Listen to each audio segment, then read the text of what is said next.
देखिए company law में आज टॉपिक आगे शुरू कर रहे हैं। कंपनी लॉ में आपको सेक्शन सी पार्ट वाली चालू कर दी होगी मैंने। सी पार्ट में 204 और 205 दोनों लिखवा दी थी। चैप्टर का नाम चल रहा है अपने कंपनी सेक्रेटरी, सीएस को लेकर के हम बात कर रहे हैं। आपको मैंने एक एनुअल रिपोर्ट भी भेजी थी, आप लोगों ने डिस्कस करी, पढ़ी क्या? उसको देखिए हो कुछ लाइन कहीं भी के पास खूब टाइम है, लेकिन उसमें चीजें कहीं आगे पीछे उसमें देखना कि क्या क्या चीजें हैं। बैलेंस शीट कहाँ है, बैलेंस शीट में क्या क्या नाम लिखे हुए हैं, कंपनी की रिपोर्ट के अंदर जैसे कौन कौन लोग हैं, और भी कई चीजें आप करेंगे। हम लोग उसको सेव रखना डाउनलोड करके, मैं जगह जगह आपको उसका बात बोलता रहूंगा कि इसमें देखो ये चीज रही, इसमें ये रही, तो वो आपको बताता रहूंगा। जैसे पिछले सेक्शन आपने 204 में पढ़ी थी ना, सेक्रेटरियल ऑडिट। सेक्रेटरियल ऑडिट हर कंपनी को तो जरूरी नहीं है, लेकिन जिन कंपनियों को जरूरी है करवाना वो आप लोगों को मैंने बताया था। ये चीजें क्या मुफ्त जबानी याद होनी चाहिए, आप खाली इसको टैक्स तक ही लिमिटेड मत रखो कि टैक्स ही याद करने की सब्जेक्ट है। कंपनी लॉ भी उतना ही याद करने का और उतना ही टैक्स की तरह याद भी हो जाएगा। ये टैक्स की तरह इसके अंदर पॉइंट आप उलट पुलट हो जाए वो चल जाएगा। टैक्स में तो कई चीजें सीरियल से याद करनी होती है। अब 204 में जैसे आपने पढ़ा है ऑडिट, सेक्रेटरियल ऑडिट जिसको कंप्लायंस ऑडिट भी बोलते हैं, वो ये चीज चेक करती है कि भाई कंपनी ने जितने भी उस पर एप्लीकेबल लॉज हैं, कंपनी के जितने भी कानून लागू होते हैं उन सबको कंपनी ने कंप्लाई किया है कि नहीं किया, ये ऑडिट में चेक किया जाता है। और ये ऑडिट आपको बताया था 4 टाइप की कंपनियों को करानी होती है, जिनमें एक आया था लिस्टेड पब्लिक कंपनी, दूसरा होगा अनलिस्टेड पब्लिक कंपनी जिसकी पेड कैपिटल 50 करोड़ से ज्यादा हो, अनलिस्टेड पब्लिक कंपनी जिसका टर्नओवर 250 करोड़ 250 करोड़ से ज्यादा हो, और एग्रीगेट बोरोविंग जिसका लोन बोरोविंग कोई भी बैंक से लिया हुआ हो, पीएफआई से लिया हुआ हो, तो वो 100 करोड़ रुपए से अगर ज्यादा का हो, तो उन 4 कंपनियों को ये ऑडिट करानी पड़ती है। ये याद करना है, वो इस लोग की ध्यान रखना ही बात। नंबर आपका कभी भी आ सकता है, जिस दिन आएगा उस दिन आपका ही आएगा। तो किसी का भी मतलब ये कोई फिक्स सीरियल नंबर से नहीं चलता है। तो आप लोग सभी लोग हर चीज जो पढ़ा रहे हैं ना उसको याद करो। सी पार्ट का याद करना है तो आपको 204 205 भी ये याद करनी है, उसको ध्यान रखना। सी पार्ट आपको सौंप रहा हूँ तो सी पार्ट में आपको ये दोनों सेक्शन उसी में है। सी पार्ट में आपने 205 सेक्शन में 3 फंक्शंस भी पढ़े होंगे, उसके पहले 204 में आपने ऑडिट पढ़ी है, तो ऑडिट की रिपोर्ट का फॉर्म नंबर भी पढ़ा होगा, MR3। कौन करता है ये ऑडिट? लिखा होगा या नहीं लिखी लाइन देखो, company secretary in practice, CSP। Company secretary जो होता है ना प्रैक्टिस में, वो ये ऑडिट करता है, और ये MR3 में होता है। आप अगर वो रिपोर्ट देखोगे ना, कल आपको मैंने भेजी है, तो उसमें कहीं ना कहीं ये CS की रिपोर्ट भी, ये जो सेक्रेटरियल ऑडिट रिपोर्ट है, ये आपको बाकायदा उसका हेडिंग मिलेगा, किसने ये ऑडिट किया उसका नाम मिलेगा, उसके साइन मिलेंगे, सब कुछ मिलेगा बाकायदा। मतलब कंपनी के अंदर तो CS वो है ही अपना काम कर रहे हैं। उस कंपनी का चीफ CS का नाम आपको बताया था, सैलरी बताई थी उसमें रिपोर्ट में। उसके अलावा भी अंदर बहुत सारे CS काम कर रहे होंगे, जरूर थोड़ी है कि सीनियर CS है उसके अंडर में भी बहुत सारा पूरा डिपार्टमेंट है, तो डिपार्टमेंट में CS डिग्री से जुड़े हुए सारे लोग काम कर रहे हैं। और बाहर के CS ने उस कंपनी की आके ऑडिट भी करी है। हमने जो सेक्रेटरियल ऑडिट पढ़ा उस कंपनी के तो हजारों लाखों करोड़ रुपया पूंजी है, तो उस कंपनी को तो करवानी पड़ेगी, जो आपको मैंने भेजी थी टाटा स्टील की। तो उस कंपनी की ऑडिट, सेक्रेटरियल ऑडिट रिपोर्ट को उसमें आप देखोगे उसमें है बाकायदा। 205 सेक्शन में आपको फंक्शंस बताए थे मैंने कि एक CS के क्या फंक्शन है कानून में, तो आपने 3 फंक्शन क्या क्या पढ़े थे? मेरे को खुद को पता रहता है, मैं हर टॉपिक आपको पढ़ाता हूँ ना, तब 3 बार 2 बार 4 बार में पढ़ता हूँ, बोलता हूँ, समझाता हूँ, तब 3-4 बार पढ़ देता हूँ। मतलब आपकी वो आवाज कानों में 3-4 बार उसी टाइम पढ़ाते टाइम ही गूंज जाती है। ये जनरली दूसरे टीचर्स में नहीं होता, आपको मैं बता दूं। थ्योरी के टीचर जो पढ़ाते हैं ना, वो जनरली क्या करते हैं, जल्दी से जल्दी टॉपिक पे जाते हैं कि फिर पूरा का वो पैराग्राफ बड़ा दिखता है तो वो और फास्ट बोलने लग जाते हैं। आपने देखा होगा 10वीं 8वीं 12वीं क्लास में टीचर्स को, BST में वो क्या करते हैं, पूरा पैराग्राफ बोल देंगे, फिर उसका समरी समझाएंगे आपको, तो कि भाई इसमें ये बोला हुआ है। क्योंकि मेरी आदत वर्ड टू वर्ड चलने की है, वर्ड टू वर्ड बार बार उस पैराग्राफ उस लाइन को रिपीट करता रहता हूँ। तो इनसे याद किया करो, घर पे भी ऐसे याद किया करो। मेरा तरीका जो आपको पढ़ाते ना, वही तरीका पढ़ने का होता है कि खुद कैसे पढ़े। तो पहली ड्यूटी क्या बताई थी उसमें, फंक्शन या ड्यूटी में? हाँ, to report to the board about the compliance, कि कंपनी कंप्लायंस कर रही है क्या, किसको, दिस एक्ट, इस एक्ट को कंप्लायंस कर रही है क्या, रूल्स मेड देयर अंडर, जो भी कानून के नीचे रूल बने हुए उनको फॉलो कर रही है क्या, and all other applicable laws, और दूसरे जितने भी कानून बने हुए उनको भी कंपनी फॉलो कर रही है क्या। मैंने आपको बोला भी था कि इसमें पूरा ब्रह्मांड आ गया, सारे कानून आ गए, सबकी फॉर्मेलिटी हमें पूरी करनी, सब कानून की कंप्लायंस हमें चेक करनी है, चाहे कंपनी का कोई भी छोटा बड़ा सारे कानून। दूसरी बात क्या आई थी? हाँ, सेक्रेटरियल स्टैंडर्ड कंपनी फॉलो कर रही है कि नहीं, उसकी कंप्लायंस को भी ये CSE इंश्योर करेगा। तीसरा to discharge such other duties. इसमें कुछ रूल्स भी बता दिए होंगे आप लोगों को मैंने, रूल वो फंक्शंस वाले जो रूल थे वो बता दिए थे क्या? हाँ ड्यूटीज वो बता दिए, ठीक है। तो आज देखिए हम बात आगे शुरू कर रहे हैं। Meaning of company secretary, heading डाल लो, मीनिंग ऑफ कंपनी सेक्रेटरी। अब जो पूरा ये सी पार्ट चलेगा वो किस पे फोकस है? पूरा का पूरा सीएस पे फोकस है। हम जो डिग्री कर रहे हैं हमारा जो कोर्स है उसी पे फोकस है पूरा। मीनिंग ऑफ सीएस, आप लोगों की नजर में सीएस का मीनिंग क्या है भाई? सीएस शॉर्ट में और फुल नेम कंपनी सेक्रेटरी, तो किसको बोलते होंगे CS?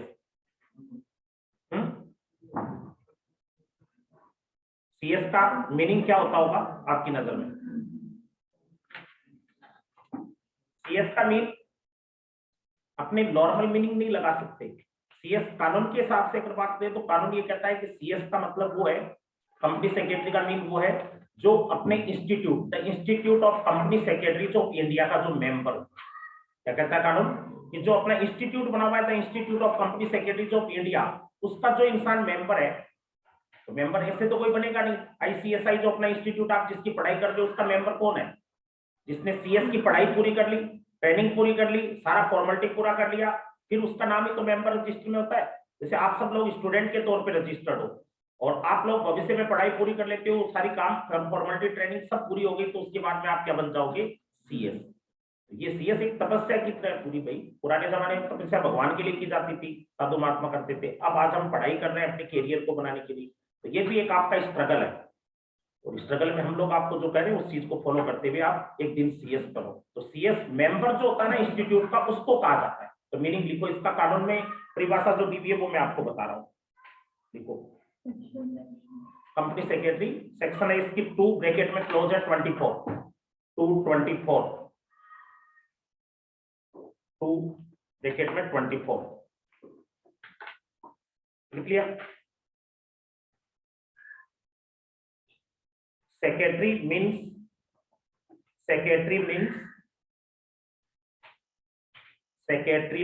a company secretary.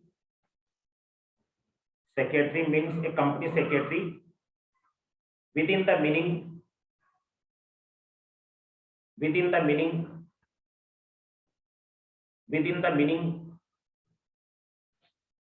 secretary means a company secretary within the meaning of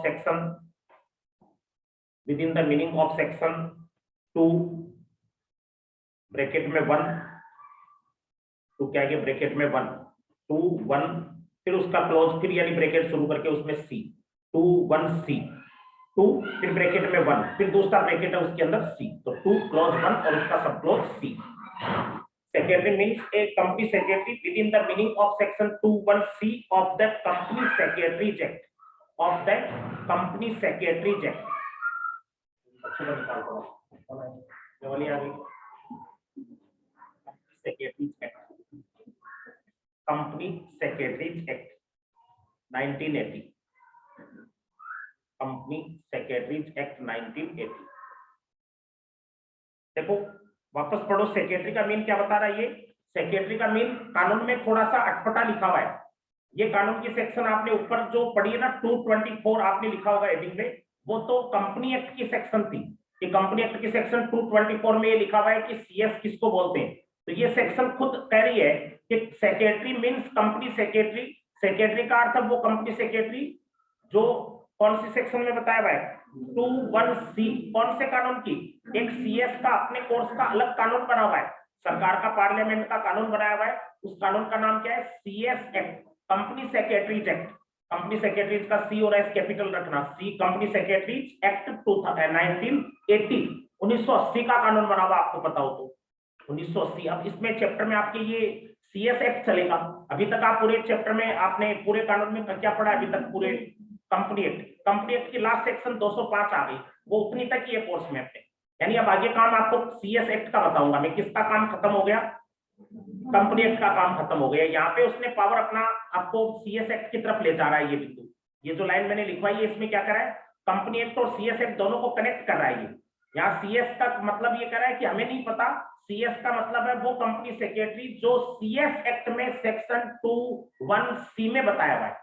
mean ये कह रहा है सीएस के बारे में जो जानना चाह रहे हो मेरे को मत पूछो, किसको पूछो, सीएस एक्ट में पढ़ो, कौन सी सेक्शन पढ़ो, 21C पढ़ो, ठीक है, वो पढ़ते हैं। नीचे लिखो, नीचे अकॉर्डिंग टू सेक्शन 21C, नीचे वाली लाइन में लिखो अकॉर्डिंग, एक लाइन छोड़ दो, according to section 21C, according to section 21C, जैसे ब्रैकेट में लिखा ना 1 और C, according to section 21C of the company secretaries act, of the Company Secretaries Act, Company Secretaries Act 1980, Company Secretaries Act 1980, a company secretary is a person, company secretary is a person who is a member, company secretary is a person who is a member of the institute of, who is a member of the institute of, who is a member of the institute of company secretaries, जो institute वगैरह के नाम होते हैं ना, इनमें पहला word capital लिखा करो, पहला letter, who is a member of the institute of company secretaries of India, who is a member of the institute of company secretaries of India,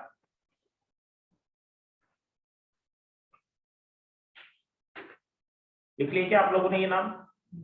तो इसमें डेफिनेशन अब कंपनी सेक्रेटरी एक्ट के अनुसार परिभाषा लिखी आपने, ऊपर पहले तो लिखी कंपनी एक्ट के अकॉर्डिंग, कंपनी एक्ट की सेक्शन थी 224, ये सारी चीजें याद करनी है, मैं आपको बिना फालतू की कोई चीज नहीं लिखवा रहा नोट्स में, कि आपको कोई पूछे सीएस की परिभाषा क्या है, सीएस की डेफिनेशन क्या है, तो आप कानून के अकॉर्डिंग बोलो कि कंपनी एक्ट की बताऊं कि सीएस एक्ट की बताऊं, तो बोल दो, वैसे बतानी दोनों की है, सीएस एक्ट एक परिभाषा कोई कंप्लीट ही नहीं है डेफिनेशन, पहले कंपनी एक्ट में तो क्या बोला हुआ है कि secretary means a company secretary as defined in section 21C of the CS act, CS act में जो डेफिनेशन है वो लगा दो, ये कह रहा है कंपनी एक्ट। फिर सीएस एक्ट में गए, सेक्शन 21C पढ़ी वहां, तो वहां क्या लिखा हुआ है section 21C of the CS act, वो क्या कहती है, secretary, company secretary means a person की कोई वो आदमी है, वो is a member of the institute of company secretaries of India, ये इंस्टीट्यूट हमारा अल्मा मेट्रो है, हम जिसमें पढ़ाई कर रहे हैं वो कौन सा इंस्टीट्यूट है, आईसीएस है, तो इसी इंस्टीट्यूट का जो मेंबर बन जाता है वो आप लोगों के लिए, सबके लिए एक प्राउड मोमेंट होता है कि हम इंस्टीट्यूट के कोई दिन क्या बने, मेंबर बने,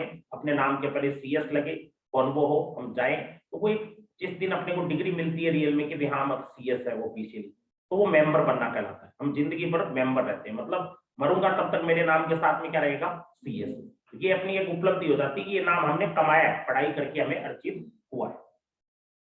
हाँ आगे देखिए, फिर appointment of company secretary, appointment of company secretary, heading डाल लो नीचे, अपॉइंटमेंट ऑफ कंपनी सेक्रेटरी,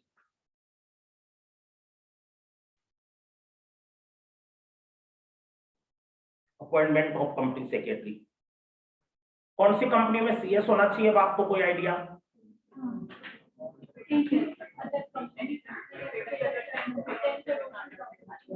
भाई आपने रूल 8 और 8A पढ़ा था, 203 सेक्शन जब चल रही थी, तो वहां पे आपको मैंने कहा था कि हर कंपनी को केएमपी रखना पड़ेगा अगर उसकी पेडअप कैपिटल 10 करोड़ से ज्यादा हो या एक लिस्टेड कंपनी हो, तो आया था ना कि एक तो लिस्टेड कंपनी और दूसरा कौन सा आया था, और कोई पब्लिक कंपनी जिसकी पेडअप कैपिटल 10 करोड़ से ज्यादा हो, तो केएमपी रखना पड़ेगा, केएमपी में सीएस भी आ गया, तो उसको केएमपी रखना है मतलब सीएस भी रखना होगा, लेकिन सीएस के लिए फिर एक और साइड में रूल और जुड़ा हुआ पड़ा आपने कि सीएस दूसरी कंपनी को भी रखना होगा, पब्लिक कंपनी 10 करोड़ से ज्यादा कैपिटल, लिस्टेड कंपनी वो तो रखना है ही उनको, उनके अलावा दूसरी कंपनी कौन सी बच गई, प्राइवेट कंपनी या और कोई कंपनी जिसकी पेडअप कैपिटल 10 करोड़ से ज्यादा हो, उसको भी रखना जरूरी है, तो वो बात यहाँ पे रिपीट होगी क्योंकि हम लोग यहाँ पे किसके लिए पढ़ रहे हैं, सीएस के लिए, तो लिखो according to rule 8, according to rule 8, according to rule 8, वैसे लिखो 8, EIGST मत लिखना, रोमन में नहीं लिखना, नॉर्मली 8 बना दो, तो according to rule 8 every listed company, every listed company, every listed company, sir rule 8 की बात क्या है? according to rule 8, every listed company and every unlisted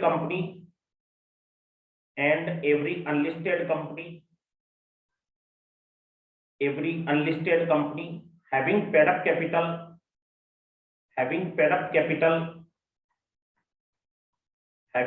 capital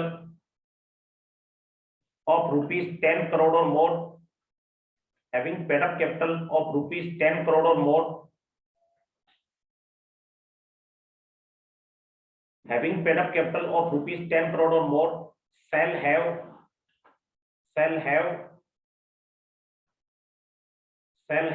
wall time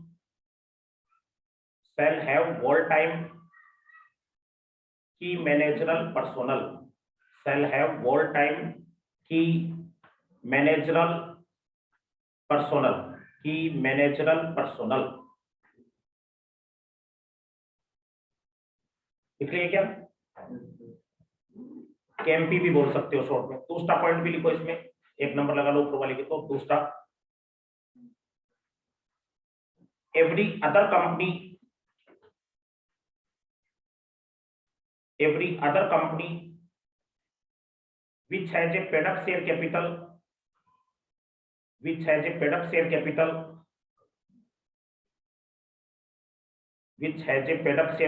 of rupees 10 crore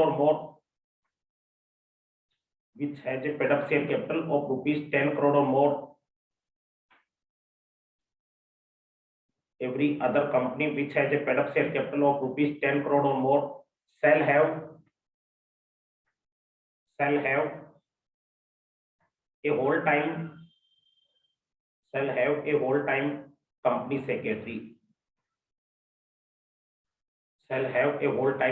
secretary, इसके bracket में लिख लो rule 8A, या तो शुरू में लिखते या फिर क्या बोल गए तो लास्ट में ब्रैकेट में लिख लो रूल 8A। याद आ रहा है कि 8A था? दोनों का कुल मिला के क्या प्रभाव पड़ा भाई सोचो। पहला पॉइंट तो आपने क्या लिखा, रूल 8, वो तो क्या कर रहा है, every listed company and any other public company which paid up capital, listed company तो सारी, और अदर पब्लिक कंपनी जिसकी पेड अप कैपिटल 10 करोड़ से ज्यादा हो, कोई पब्लिक कंपनी जिसकी पेड अप कैपिटल 10 करोड़ से ज्यादा हो, उनको क्या रखना होगा, केएमपी। अब केएमपी आप लोग पिछला चैप्टर पढ़े हो, केएमपी रखने का मतलब सीएस ऑटोमेटिक ही रखना होगा। केएमपी में कौन आते थे? पहले नंबर पे आपने एमडी, मैनेजर, सीईओ, दूसरे नंबर पे क्या पढ़ा था, सीएस। तो सीएस रखना ही पड़ गया ना। पहला पॉइंट ये करा है, कौन सी कंपनियों को, लिस्टेड को और अदर पब्लिक कंपनी जिसकी कैपिटल 10 करोड़ से ज्यादा हो। लेकिन इन पहले पॉइंट में तो खाली पब्लिक पे ही लागू हुआ, फिर या तो लिस्टेड कंपनी को रखना पड़ेगा या फिर किसको, एनी अदर पब्लिक कंपनी को जिसकी कैपिटल 10 करोड़ से ज्यादा हो। प्राइवेट के लिए सरकार ने फिर अलग नियम जोड़ा, और वो दूसरा पॉइंट रूल 8A कहलाता है। उसमें क्या लिखा आपने कि एवरी अदर कंपनी, अदर कौन सी बच गई, ऊपर वाली दो के अलावा, पब्लिक के अलावा प्राइवेट बच गई। तो every other company which paid up capital is 10 crore rupees और मोर, जिसकी पेड अप कैपिटल 10 करोड़ से ज्यादा हो, उसको क्या रखना होगा, यहाँ पे केएमपी नहीं आ रहा, क्या रखना होगा, इसको सीएस रखना होगा। इसका मतलब क्या हुआ, दूसरा पॉइंट केवल सीएस रखने की बात करता है। प्राइवेट कंपनी के लिए आ गया 10 करोड़ से ज्यादा हो तो क्या रखना होगा, सीएस। पहले पॉइंट में तो सीएस ने केएमपी बोल दिया तो सभी आ गए, उसमें सबको ही रखना है। और दूसरा पॉइंट में किसको रखना होगा, सीएस। तो सीएस को रखना होगा। आप कल वो जो रिपोर्ट भेजी है उस पर भी आप देखना, बहुत सारी जगह सीएस के साइन मिलेंगे आपको। कागज, कंपनी का कोई भी कागज होता है उस पर ऑफिशियली सिग्नेचर कौन करता है, सीएस ही करता है। तो हम लोगों का काम और कुछ नहीं, हमको डॉक्टर की तरह ये थोड़ी स्टेथोस्कोप लगा लेंगे और चेक करेंगे अगले को, डायरेक्टर को, कि उनका हेल्थ चेक करना है, वो काम नहीं अपना। अपने को क्या करना है, जो रिपोर्ट आती है वेरीफाई करना है, जिम्मेवारी के साथ साइन करना होता है। अगर नहीं करेंगे, गड़बड़ निकल गई, कुछ और हो गया, तो हमें पनिशमेंट होता है। जगह जगह ऑफिसर्स पे जो जुर्माना लगता है ना, ऑफिसर में सबसे पहले नाम किसका आएगा, केएमपी हम रह गए, हमारे पे वो जुर्माना लगता है, पनिशमेंट। वो आप पढ़ोगे आगे, सेक्शन भी आएगी। तो जुर्माना भुगतने के लिए भी तैयार रहना पड़ता है। तो कौन व्यक्ति है जो अपनी जेब में से लाखों में पनिशमेंट देना चाहेगा और अपना नाम भी खराब करना चाहेगा। तो ऐसी स्थिति में बात सीधी सी है, कहने का मतलब हमें प्रोफेशनली क्या रहना होता है, ईमानदार रहना होता है, अपना काम मेहनत के साथ करना होता है। अब आगे नीचे एक नोट बना लो, इसके नीचे दोनों पॉइंट के नीचे एक नोट बना लो। Company secretary company secretary is also included, company secretary is also included, company secretary is also included in the definition, in the definition,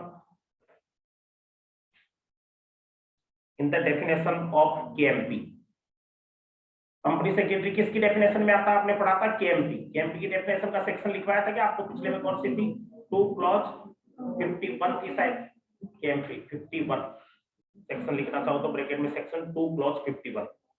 तो क्लॉज 51 के अंदर आपने केएमपी की डेफिनेशन पढ़ी थी, 5-6 लोग आए थे, उनमें कौन आया था? सीएस। फिर लिखो इसका कुल मिला के सारांश क्या निकला कि प्राइवेट कंपनी हो चाहे सर पब्लिक कंपनी हो, हर कंपनी को सीएस रखना होगा अगर उसकी कैपिटल कितने से ज्यादा है? 10 करोड़ से ज्यादा है, और लिस्टेड कंपनी को भी रखना होगा। वो दोनों इसका सारांश ये निकला। दिखाऊं क्या सारांश? ये समझ गए बात को? कि हर कंपनी जिसकी पेड अप कैपिटल 10 करोड़ से ज्यादा उसको क्या रखना होगा? सीएस। अब ये केएमपी को अपॉइंट कौन करता है? आपने वैसे पिछले चैप्टर में पढ़ दिया था, बोर्ड का रेजोल्यूशन पास होगा और 5 साल से ज्यादा के लिए अपॉइंट नहीं होंगे, पढ़ा था आप लोगों ने। फिर भी 1-2 लाइन यहाँ पे और लिख लो, appointment of KMP, appointment of KMP section 203 है जो आपने पढ़ी भी थी पीछे।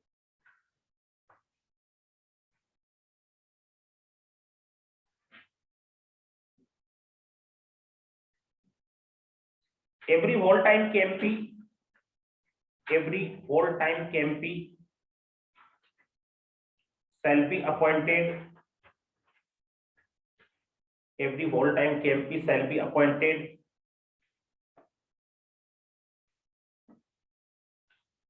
by board resolution, by board resolution,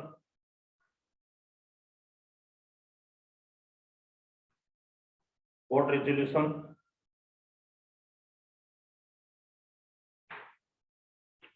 under the board, in the board meeting, in the board meeting, in the board meeting.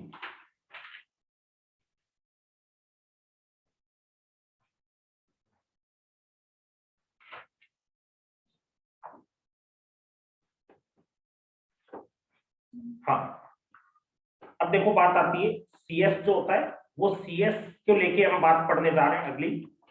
CS आपने सुना हो तो 2 टाइप के होते हैं। कौन कौन से 2 टाइप के होते हैं? किसी को आइडिया हो तो? सीएस के 2 टाइप पूछता हूँ मैं, डायरेक्टर के नहीं पूछता। डायरेक्टर होते हैं एसीएस, एफसीएस। प्रैक्टिसिंग सीएस होता है, और एक कौन सा होता है?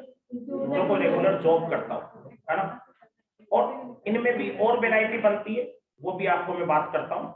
आप लोगों को सीएस का टॉपिक ही आगे चलाता हूँ।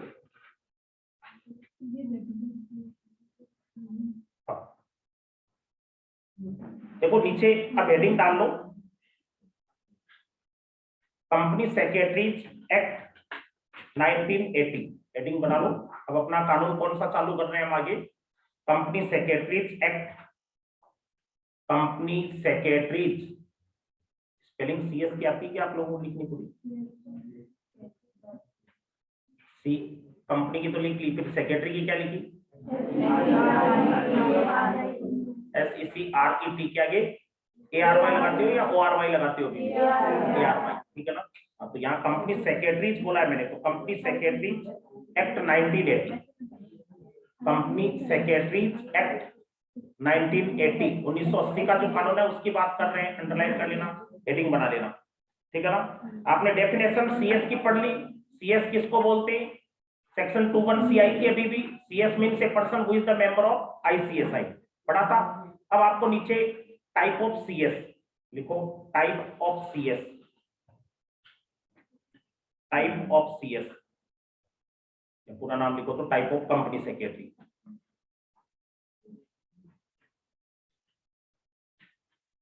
टाइप ऑफ कंपनी सेक्रेटरी, नीचे अलग अलग आधार पे अलग अलग टाइप बनेंगे। उनमें से पहला टाइप आ रहा है एसोसिएट एंड फेलो मेंबर, लिखो हेडिंग टाइप ऑफ सीएस के नीचे एसोसिएट। एसोसिएट की क्या होती है spelling? ASSOCIATE, associate and fellow member, associate and fellow member.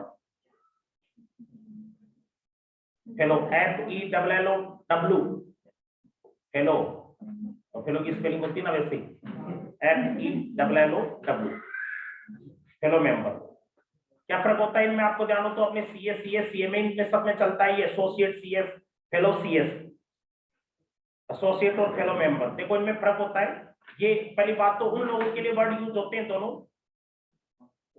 जो कंपनी सेक्रेटरी मेंबर हो अपने ICSI के, अगर आप मेंबर बन जाते हो उसके बाद अगर आप 5 साल लगातार प्रैक्टिस में रह जाते हो, प्रैक्टिस में जॉब नहीं, अगर आप लगातार 5 साल तक जैसे कंपनी सेक्रेटरी इन प्रैक्टिस रहोगे, जैसे मैं कंपनी सेक्रेटरी हूं लेकिन मैं जॉब में नहीं हूं, जैसे दो टाइप के CS हो गए ना, तो मैं जॉब नहीं कर रहा CS का, लेकिन CS तो हूं, फिर कौन से टाइप का हुआ, मैं प्रैक्टिसिंग CS हूं।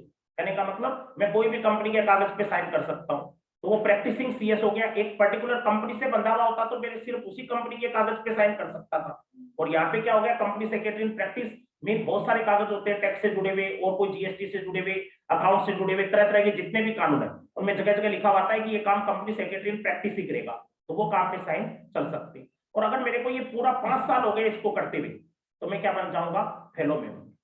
तो अभी जैसे मैं 5 साल इसको पूरे हो चुके, अभी थोड़े टाइम पहले फेलो मेंबर बनाऊं, 2016 जनवरी की मेरी क्या है प्रैक्टिसिंग CS के तौर पे प्रैक्टिस हुई स्टार्ट। उसके पहले क्योंकि मैं गवर्नमेंट जॉब में था, तो गवर्नमेंट जॉब में रहते हुए प्रैक्टिस नहीं कर सकते, तो 2016 से प्रैक्टिस में आया, तो अभी 2021 जनवरी या फरवरी में, एग्जैक्टली मुझे डेट याद नहीं, लेकिन उस टाइम पे 5 साल पूरे हो गए। तो 5 साल पूरे होते ही अब मैं क्या माना जाता हूँ, फेलो।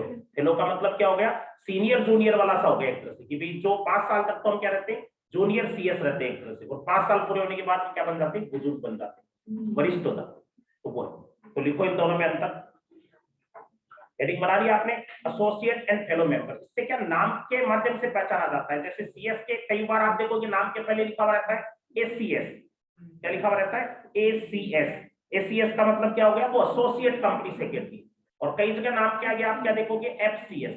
जैसे मेरा नाम कहीं देखोगे तो आपको लिखा हुआ कई जगह ऐसा मिल जाएगा FCS।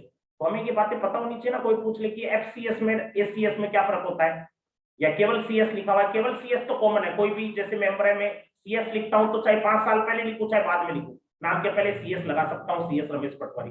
लेकिन मैं ACS FCS, अब इनमें से ACS लगाऊंगा, अगर मैं जॉब कर रहा हूं तो जिंदगी भर मेरे ACS ही लगेगा, क्योंकि मैं प्रैक्टिस में आया ही नहीं, तो एसोसिएट CS वर्ड ही लगेगा। और मैं अगर जॉब कर नहीं कर रहा हूं, आप देखना उसमें कल परसों जैसे आपको भेजी थी ना रिपोर्ट, उसमें आप उसकी क्वालिफिकेशन देखोगे ना CS की, आगे लिखा मिलेगा ACS, एसोसिएट कंपनी सेक्रेटरी, क्योंकि वो जॉब कर रहा है, इसलिए वो चाहे कितने साल हो गए उसको CS किए हुए, 10 साल 15 साल 20 साल, उसके नाम के डिग्री क्या मानी जाएगी हमेशा, ACS। लेकिन वो प्रैक्टिस में है तो 5 साल लगातार रहते हैं, हमें क्या लगा देंगे नाम के पहले FCS। तो FCS का फुल फॉर्म आप ध्यान रखना, फेलो कंपनी सेक्रेटरी, मतलब इसको प्रैक्टिस करते हुए 5 साल से ज्यादा हो गए। ये CA में भी ये सेम चलता है, CA के कईयों के नाम के पहले आप FCA देखोगे और कई जगह ACA देखोगे। SCA का मतलब वो एसोसिएट CA है, जूनियर CA, और FCA लग गया उसका मतलब वो क्या हो गया, सीनियर। हमें कुछ पावर एक्स्ट्रा मिल जाते हैं फेलो बनती। The member of institute, the member of institute, नीचे लाइन लिखो, द मेंबर ऑफ इंस्टीट्यूट। सही से एसोसिएट एज फेलो मेंबर के नीचे की है क्या? हाँ, नीचे में लाइन शुरू कर रहा हूँ, वो लिखो।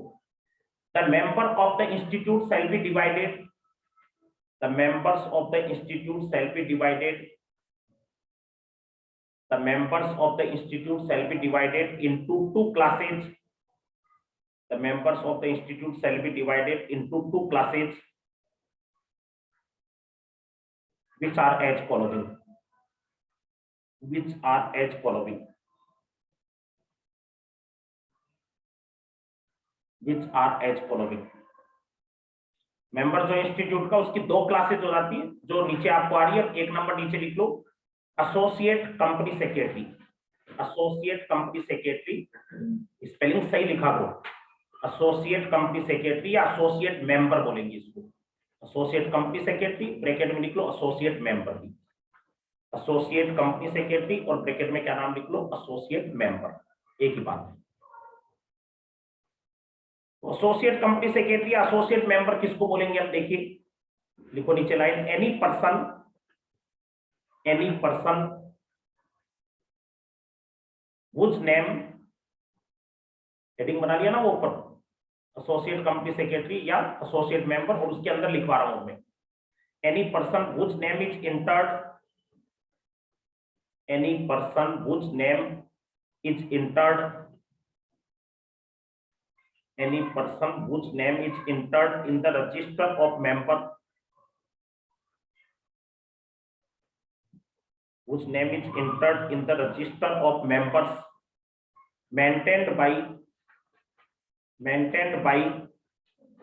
आप एक बात बताओ, ICSI पूरा लिखोगे या शॉर्ट में लिखवाता रहो? तो जगह जगह ICSI नाम बार बार आता रहेगा अपने इसमें कानून में। ICSI लिखना कैपिटल में, लेकिन फिर हाँ तो बोलो, देखो लिखो, any person which name is entered in the register of members maintained by ICSI, maintained by ICSI shall be deemed, DEEMED, DEEMED, shall be deemed to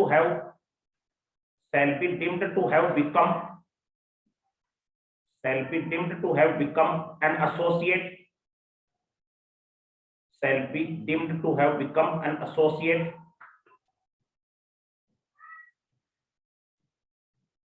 as long as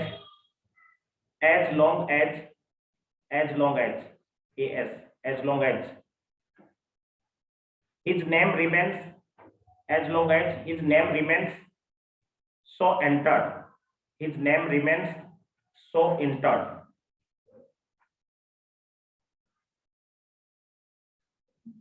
his name remains so entered, ENTERED।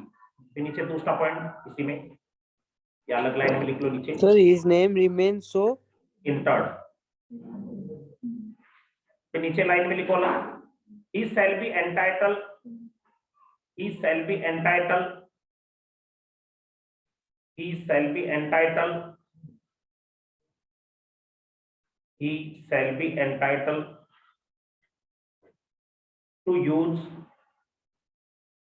he shall be entitled to use the letters, he shall be entitled to use the letters ACS, he shall be entitled to use letters ACS, capital में लिखना ACS, ACS का मतलब क्या हो गया? Full form associate company secretary. he shall be entitled to use the letters ACS after his name, after his name, after his name। तो देखो ये ACS क्या होता है आप लोगों को पहला मैंने बताया, a person whose name is entered, क्या लिखा आपने डेफिनेशन? कोई व्यक्ति जिसका नाम लिखा हुआ है किसमें? Register of members, members register में लिखा हुआ है। कौन रखता है मेंबर्स का रजिस्टर? मेंटेन्ड बाय ICSI, अपना CS का इंस्टीट्यूट ये रजिस्टर रखता है। Shall be deemed to have become, उसको ये माना जाएगा कि वो हमारा इंस्टीट्यूट का क्या है? एसोसिएट CS है। कब तक? As long as his name remains so entered, जब तक कि उसका नाम उस रजिस्टर में रहेगा। ये नाम परमानेंट नहीं है। मैं CS हूं, लेकिन मैं अगर मान लो मानसिक रूप से दिवालिया हो जाऊं, पागल हो जाऊं, या मृत्यु हो जाए, डेथ हो जाए, या मैं इंस्टीट्यूट को हर साल CS के नाम को यूज करने की भी फीस लगती है, आपको बताया था मैंने मेंबरशिप फीस, वो नहीं चुकाऊं, या खुद CS के प्रति मैं ऐसा कोई काम कर दूं जिसकी वजह से मेरी डिग्री छीन ली जाए, तो फिर मैं नाम नहीं लगा सकता, CS का वर्ड यूज नहीं कर सकता। कहने का मतलब जब तक मेरा नाम इंटर्ड रहेगा, so long as long as his name so remain so entered, जब तक मेरा नाम रजिस्टर में है ICSI के में, तब तक मैं क्या हूं? CS का नाम लगा सकता हूं, तब तक ही मैं CS कहलाऊंगा। मीन अगले की मेहरबानी रहनी चाहिए, खाली डिग्री नहीं, इंस्टीट्यूट जो है उसके प्रति मैं कुछ भी गलत ना करूं। तो ICSI जो है उसके रजिस्टर में मेरा नाम लिखा हुआ हो तो मैं उसको क्या माना जाएगा? एसोसिएट CS माना जाएगा, जब तक कि मेरा नाम उस रजिस्टर में है। और दूसरी बात क्या लिखी आपने? ऐसे व्यक्ति को नाम के पहले क्या लगाने की इजाजत रहती है? ACS लगाना। आजकल क्या रजिस्टर वगैरह सारे डिजिटल होते हैं, इलेक्ट्रॉनिक होते हैं, मतलब आपको लिखने को इसने क्या बोला? रजिस्टर, लेकिन आप आगे पढ़ोगे भी कि रजिस्टर इलेक्ट्रॉनिक फॉर्म में भी रखा जा सकता है। मतलब अब जैसे ऑल ओवर इंडिया CS के करीबन 70,000 हम मेंबर हैं अभी फिलहाल, तो 70,000 मेंबर है, तो इनका रजिस्टर क्या रखना आसान होता है क्या? तो इनको इंस्टीट्यूट ने कर रखा है क्या? अपने ICSI के इंस्टीट्यूट ने इसकी मेंबर्स डायरेक्टरी ऑनलाइन कर रखी, वो उसमें नाम वही चढ़ाएगा, हम लोग नहीं चेंज कर सकते, कुछ चढ़ा नहीं सकते, वरना तो आप सब अपना नाम उस पर रिकॉर्ड में दिखा दोगे, मैं CS नाम वही चढ़ा सकता है, लेकिन आप सर्च कर सकते हो। जैसे आप लिखोगे ICSI मेंबर्स डायरेक्टरी, आप गूगल पे सर्च करोगे तो गूगल बाबा आपको क्या करेगा? ICSI की मेंबर्स डायरेक्टरी पे अपने आप लिंक दिखा देगा, वहां जाओगे फिर आप लिखोगे जैसे सिक्कर सिटी में कौन कौन सीएस रहते हैं, वहां लिखोगे तो सिक्कर सिटी में कौन कौन रहते हैं, या जिन्होंने एड्रेस सिक्कर दे रखा है वो लोग आ जाएंगे। झुंझुनू देखोगे लिखोगे तो झुंझुनू के आ जाएंगे। मेरा नाम लिख करके देखोगे तो रमेश नाम से और भी कितने सीएस वो आ जाएंगे। पूरा नाम लिखोगे तो हो सकता है मेरे नाम जैसा कोई दूसरा व्यक्ति भी हो तो मेरा नाम आ जाएगा। मेंबरशिप नंबर, एड्रेस, फोटो, सारी डिटेल आ जाएगी। कहने का मतलब वो एक डायरेक्टरी का भी पूरा इंफॉर्मेशन जिसको भी इंस्टीट्यूट ने सीएस बना दिया उसकी सारी डिटेल वहां आ जाती है, क्योंकि ये चीज चेक की जाती है। जब हमको दूसरा व्यक्ति कई बार क्या होते हैं, कहीं ऐसे भी आ जाते हैं। वो कल परसों की बात है, एक जना कोई जैसे पूछ रहा था मेरे को कि सर वो आपसे पढ़ा था, वो फलाना लड़का, उससे मेरी बहन की शादी की बात चल रही है, तो कैसा है वो? मैंने कहा पढ़ा तो था लेकिन वो सीएस नहीं बना था, मेरे को याद है। तो उसने कहा नहीं सर वो सीएस बता रहा है कि मैं सीएस हूँ। मैंने कहा वो नहीं बना था। मैंने बात जो बोली, मेरे को भी भाई पढ़ाया तो पता रहता है कि कौन कहाँ तक पहुंचा था कहाँ तक नहीं। मैंने कहा वो करता क्या है, कहा कि फलानी कंपनी में जॉब कर रहा है और सीएस का ही काम करता है। मैंने कहा वो सीएस का नहीं कर रहा होगा क्योंकि वो सीएस बना नहीं है, या तो अंडर स्टाफ में होगा या खुद और। तो फिर मैंने कहा ठीक है अगर ऐसा है तो सर्च कर ले, उसके नाम से आ जाएगा रिपोर्ट। तो सर्च किया तो वो कंपनी सेक्रेटरी की रिपोर्ट में नहीं आया मेंबर्स में, इसका मतलब वो सीएस मेंबर नहीं है। कहने का मतलब हर एक चीज का एक, ये खाली शादी वादी की बात नहीं है। कंपनी अपने यहाँ किसी को सीएस लगाती है तो भी वो सबसे पहले ये मांगेगी कि आपका आईडी प्रूफ लाओ। जैसे हम सीएस बन जाते हैं, हमारा क्या होता है आईडी प्रूफ होता है पूरी लाइफ टाइम के लिए। तो वो आईडी प्रूफ हमें रखना होता है हमेशा एनी टाइम साथ में कि भाई आईडी प्रूफ है तब हम सीएस है। हमारे उसमें मेंबरशिप नंबर वगैरह सब कुछ रहते हैं, उसको कहीं भी वेरीफाई किया जा सकता है। डिग्री होती है बाकायदा जो हमें ऑफिस में लगा के रखनी होती है, आप देखते हो। तो वो चीजें अपनी जिंदगी भर की कमाई रहती है। तो ये तो एसोसिएट हो गया। और दूसरी तरफ अब लिखो फेलो नीचे, फेलो मेंबर या fellow company secretary. Fellow company secretary, fellow FELLOW, fellow, fellow company secretary और ब्रैकेट में क्या लिख लो fellow member.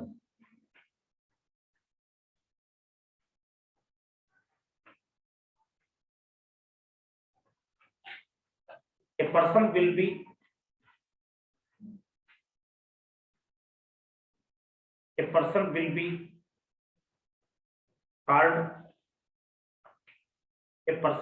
called fellow member. A person will be called fellow member if following conditions are satisfied. A person will be called fellow member if following conditions are satisfied. If following conditions are satisfied.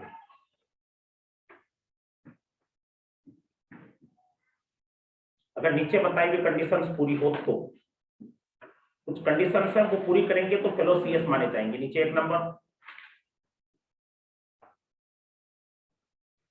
a person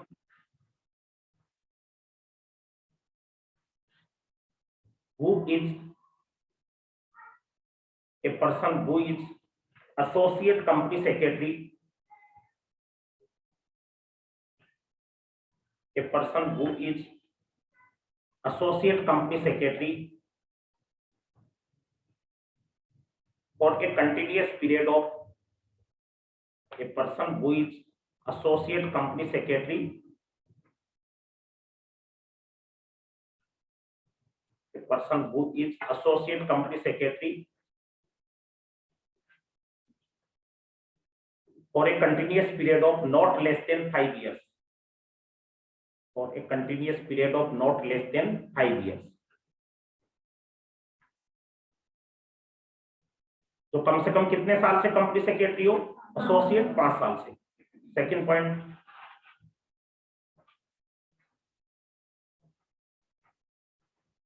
who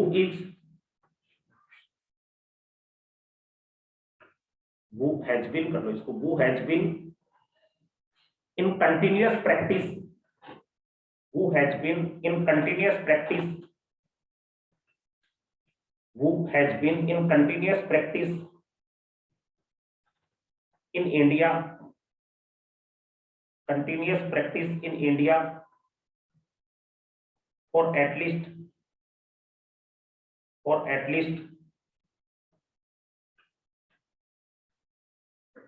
5 years, for at least 5 years,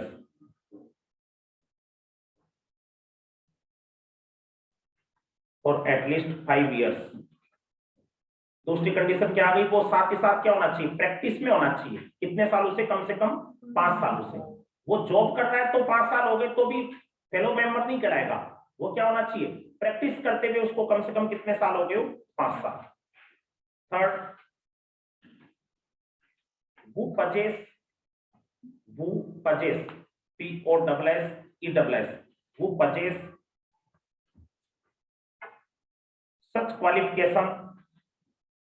who purchase such qualification,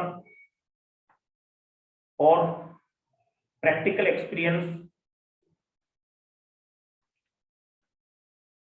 who possess such qualification or practical experience as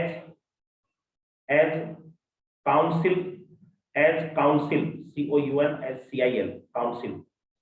council may prescribe,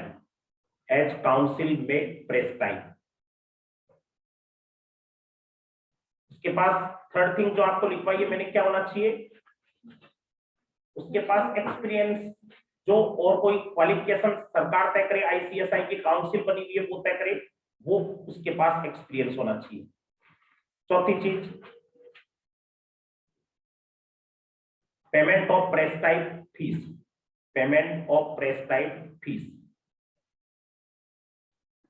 payment of prescribe fees. साथ ही साथ उसको क्या करना होगा, कुछ निर्धारित fees भी जमा करानी होगी। ये चारों कंडीशन पूरी करेगा तो ही उसको क्या माना जा सकता है, फेलो मेंबर। तो उसका एक अलग रजिस्टर होता है फेलो मेंबर का, उसको फेलो मेंबर बोला जाएगा। नीचे एक लाइन और जोड़ो, चारों पॉइंट के नीचे एक पॉइंट तो पूरे हो गए, नीचे इसमें लिख लो, then he shall be entered, then he shall be entered in the register of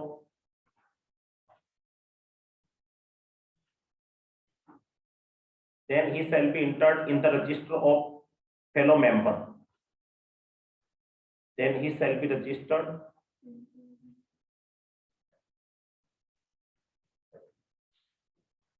in the register of fellow members।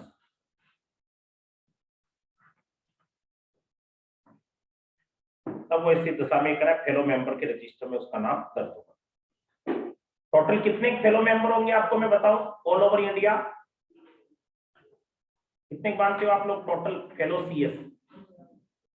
60-70,000 का आपको टोटल सीएस बताया ना, इनमें से टोटल 5,000 सीएस है जो फेलो मेंबर की कैटेगरी में आते हैं, 5,000। तो हर एक जो इंसान होता है, कहने का मतलब सीएस बन जाओगे तो आप लोग अपने आप में यूनिक हो जाओगे। पहली बात तो उसमें 70,000 के क्लब में आ जाओगे, है ना, और फिर उसमें आप क्या, इनमें भी अलग अलग चीज होती है। 70,000 में से बहुत सारे लोग जॉब कर रहे हैं, तो वो जॉब कर रहे हैं वो कभी फेलो नहीं बनेंगे। जॉब कर रहे हैं उसके बाद में बच्चे कौन, प्रैक्टिस में, और प्रैक्टिस में जो आते हैं वो लोग क्या होते हैं, प्रैक्टिस में आने के बाद भी 5 साल तक वेट करते हैं, लगातार प्रैक्टिस में रहते हैं, तब उसके बाद किस में आते हैं, वो फेलो की कैटेगरी में आते हैं। और फेलो की कैटेगरी में आने वाले बहुत सारे लोग मरते भी जाते हैं, वो बुजुर्ग होते जाते हैं, तो वो लोग शहीद होते जाते हैं, तो वैसे से वो कम भी होते हैं, बढ़ते भी हैं, कम भी होते हैं, बढ़ते भी है, ऐसे चलता रहता है। तो दोनों चीज चलती है। कहने का मतलब अभी सीएस की दूसरी बात ये भी है, हम सीएस की बात करें तो अभी पिछले 15-10 सालों में सीएस बहुत ज्यादा तेजी से बढ़े। पहले क्या होता था, साल भर में 100-200 सीएस बनते थे पूरे ऑल ओवर इंडिया। आज से 20 साल पहले की बात करें, 25 साल पहले की बात करें, आज अपने सीएस बन रहे हैं, वो क्वांटिटी साल के 5-4 हजार सीएस बन रहे हैं। क्वांटिटी बहुत ज्यादा, कई गुना बढ़ रही है। सीए में भी ये हुआ है और सीएस में भी हुआ है, क्योंकि इंडस्ट्रीज बढ़ी है, जीडीपी बढ़ी है, ग्रोथ रेट बढ़ी है, तो हर चीज के अंदर आई है। ये सीएस की बात नहीं है, डॉक्टर में भी हुआ है, इंजीनियरिंग फील्ड में भी हुआ है, हर चीज की एजुकेशन का कहें तो प्रचार प्रसार भी तो हुआ है, पहले इतना कहा था। क्योंकि आपने फेलो सीएस के बारे में बात लिखी है, ध्यान रह जाएगा क्या हमेशा के लिए एसीएस और फेलो सीएस में क्या फर्क होता है, कोई पूछे तो फिर नीचे ये दोनों का डिफरेंस तो खत्म हुआ बात, आगे लिखो, हेडिंग डाल दो, company secretary in practice, heading डाल लो, company secretary in practice, company secretary in practice.